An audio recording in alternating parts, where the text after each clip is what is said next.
tey jii projet yi fan nañ leen installé fan nañ leen réalisé à Diamniadio seulement wala un peu partout sur le territoire. Merci comme je vous ai dit bu ma ñëwee on était à Diamniadio bu ñu waxee Aprosy Diamniadio ngay xalaat. ma ne la que ne on est passé de 218 à plus de 2000 hectares. Oui. Donc 2000 hectares yooyu. am na études yoo xam ne def nañ ko. def nañ ñetti études yoo xam ne pare na. loolu aussi dama ciy boole gërëm samay équipe d'accord. Parce que une étude de faisabilité ça coûte 300 millions pas moins te Aprosy ci ni mu nekkee nii fexe nañ ba génne ñetti étude muy Balingor nga xamee ne am nañ fa foncier déjà. immatriculé nañ ko te maa ngi gërëmaale gouverneur u Ziguinchor nga xam ne jàppale nañu. dafa ànd ak ñun liggéey ak ñun mel ni agent Aprosy muy gouverneur Mor Talla Tine muy Alseynou Bangoura le gouverneur le AD. mu mel ni ay agent Aprosy lañu. et fu ñu dem noonu la ñuy def ànd ak gouverneur bi ànd ak préfet bi ànd ak sous-préfet bi impliqué leen dans nos activités. Et Balingor on a fait l'étude donc de faisabilité étude technique on a sorti les plans génne nañu maquette yi chiffré nañ ko on a trouvé le financement innovant pour ne pas endetter l'État sénégalais premier ministre wax na la ko président wax na la ko il y a plus de marge de manœuvre. Le Premier ministre a même dit que mu nga dem au 4e sous-sol mais je vais vous rajouter encore plus. Oui. Vous pouvez encore descendre encore plus bas faire le spéléologue et vous allez même trouver du pétrole. Il y a rien mais ci loolu góorgóorlu nañ sans tambour ni trompette ba defar 3 études bu ne minimum 300 millions ça fait 900 millions à peu près 1 milliard. kenn yéegul. defar nañ ko. pare na ça veut dire que aujourd'hui bu ñu buggee def li am Diamniadio on est prêt à le faire et à Ziguinchor à Balingor Bignona et à Boutoupa Camaracounda Ziguinchor et à Touba études yëpp pare na études yëpp defar nañ ko ak suñu partenaire bi nga xam ne yóbbu nañ ko sur place mu jël defar études yi et ñu ngi trouver le financement donc par ces partenaires là pour pouvoir les asseoir et les mettre sur pied. wax nga ni 200 et quelques hectares ngeen amoon jamono ji yéen a ngi si plus de 2000 hectares nan ngeen di doxalee identification ak acquisition des réserves foncières est-ce que da ngeen dem ci àll bi rek di jaay doole borom tool yi di nangu seeni suuf wala en fait comment se passe ces opérations là. jaay ñu doole kenn. dama la wax sànq ma ne la que ni lors des états généraux de l'industrie il a été donc on avait discuté pour demander au président de la République de prendre un décret pour nous octroyer des terres balaa loolu di am man maa jóg bind maire yi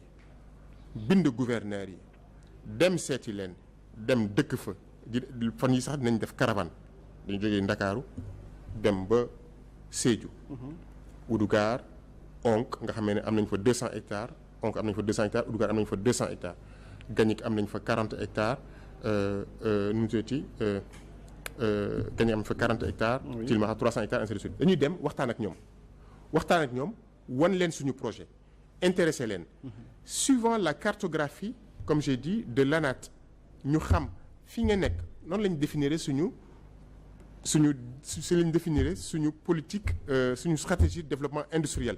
xam ne fii ressource bii moo fi am. wala lii moo fiy meññ à partir de là ñu xool bu dee am na ñu fa dëkk on prend des mesures les XY bu dee am na ñu fa dëkk bu dee dafa am lu ñu leen war a fay comme ay impenses waaye ñu xool lu ñu leen koy fayee d'accord bu dee dañ ñu ko mën a jox ñu ko ñu xool naka lañ leen di intéresser dans la société mixte qu'on mettra en place bi nga xamee ne moo nar a piloter cette activité pour que ñëpp gis ci seen bopp du ma la wax que ne au niveau municipalité et au niveau Aprosy et au niveau investisseur. Ceci étant, ça c'est la partie donc un peu financière mais aussi toujours est-il que dans li ñuy def yëpp dañ ciy xool ndaw ñi mooy li ma la expliqué sànq suñu démographie dafay augmenter il faut qu'on fasse attention à cette question-là cette question-là elle est hyper importante si on traite pas ça comme je dis c'est une explosion nucléaire qu'on va avoir d'ici peu donc ñu xool nu ñuy defee travailler ce triptyque territoire industrie et université et nga xam dañuy ñaax suñu doom yi ñu jàngal leen métier jàngal leen donc le travail les métiers de l'industrie pour que ñu mun ci bokk d'accord donc jaay ñu kenn doole dañuy waxtaan ak nit ñi ñëw et aujourd'hui cette difficulté là à trouver du foncier devient je dis pas simple mais les maires viennent vers nous parce que gis nañ njariñ bi ñuy def mais loolu yëpp ñu ngi koy def dans le cadre de l'agenda donc Sénégal 2050 en transformation on est vraiment en totale phase avec l'agenda Sénégal 2050 d'accord donc bu déggee bu baax oui collaboration bi ngeen am ak yenn institutions publiques yeeg collectivités locales yi collaboration boo xamante ne bu baax la lépp a tax. ah non bu baax la il faut que mu baax aujourd'hui comme j'ai dit on a vu la Sénélec sur donc l'électricité xool naka la ñuy dindee prime fixe bi qui nous coûte cher d'accord naka la ñuy dindee TVA bi parce que on est dans une zone donc économique spéciale donc dañ ciy waxtaan aussi suñu mbokk APIX yi ñu jàppale ñu parce que c'est eux qui administrent la ZES parce que parc Diamniadio ZES la ñu ngi xool nu ñuy liggéey aussi ak ANAT pour cartographier dem nañ signer une convention ak Sonatel sur tout ce qui est blockchain sur ce qui est IoT tout ce qui est la 5G pour connecter nos industries parce que dans le cadre des 8 pôles territoires comme j'ai dit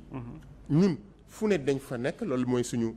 mbébét bu ñu fa nekkee on se doit de tisser la toile d'araignée entre ces pôles-là pour que une information à un point A puisse servir au pôle qui est là, puisse servir au pôle qui est dans le Fouta, au pôle qui est dans le Jolof ou bien au pôle qui est en Casamance. Donc tous ces partenaires-là ñu ngi liggéey ak ñoom muy le FONSIS muy le ministère des Finances et du Budget pour yombalal ñu aussi donc tout ce qui est attribution donc des titres fonciers parce que industriels yi ils ont besoin d'avoir de certains documents pour aller pouvoir lever quelques fonds d'accord ñu ngi liggéey ak donc ministère donc des mines du pétrole et de l'énergie nous avons relancé le projet Hub minier régional un projet boo xamee ne il était dormant bi ñu ñëwee juillet 2024 laa ko génnewaat ko septembre génnewaat ko décembre ñu dem défendre ko auprès de Birame Souleye le projet est logé chez nous c'est un projet à 509 milliards avec 3 composantes logistique académique et services pour que ñu préparer les industriels toutes les commodités je veux dire infrastructures industrielles minières pour que ñu mun dindi li nga xamee ne moo nekk suñu suuf transformer ko que ce soit vers Kédougou Tambacounda ou que ce soit vers Thiès Dakar et Matam ainsi de suite. sànq ci say kaddu yaa ngi wax ni am na ay industries yoo xamante ni effectivement jamono ji dañu am ay jafe-jafe yenn yi sax dañu tëj nga ni seen rôle mooy fexe ba industries yooyu ñu relancer leen naka la ko APROSI di defee. aujourd'hui loolu nag waaw foofu nag moom am nañ ci liggéey bu bëri APROSI dans sa mission actuelle donc doit accompagner ces industries. donc dans sa mission actuelle war nañu am ay compétences pour faire des analyses détaillées pour trouver les mots MAUX de ces industries-là xool dans leur management dans leur fonctionnement qu'est-ce qui n'a pas marché et qu'est-ce qui n'a pas marché mais nous mooy li ma njëkkoon wax moo tax bi ma ñëwee ma ne la que ne li ma njëkk a xool mooy les compétences les RH chez moi et ce sont ces RH-là chez moi que je dois muscler pour avoir les meilleures compétences pour pouvoir analyser donc le business de ces industriels-là, aller dans mon job de promotion chercher de la performance ci mbedd bi ci biti indi ko ànd ak ñoom gis nga boo xoolee benn entreprise bu mel ni Sonatel Orange aujourd'hui qui représente par exemple plus de 12% du PIB sénégalais Sonatel Orange la ñu wax Sonatel Orange Orange dañ dem jëli keneen koo xamee ne am na doole c'est dans le même métier mën na leen accompagner mën na indi xam-xam bi mën na indi moyens yi ñu lëkkaloo leen ak ces industries là bien que Sonatel nekkul woon en panne vraiment comme eux mais pour les accompagner pour pouvoir les sortir de cette situation donc AVC yi boobu ngay gis noonu fii la jóge ci dans le même ordre d'idée d'accord dans le textile comme on disait voilà alors beneen bi di fàttali sax le temps que ni moom lu mu tudd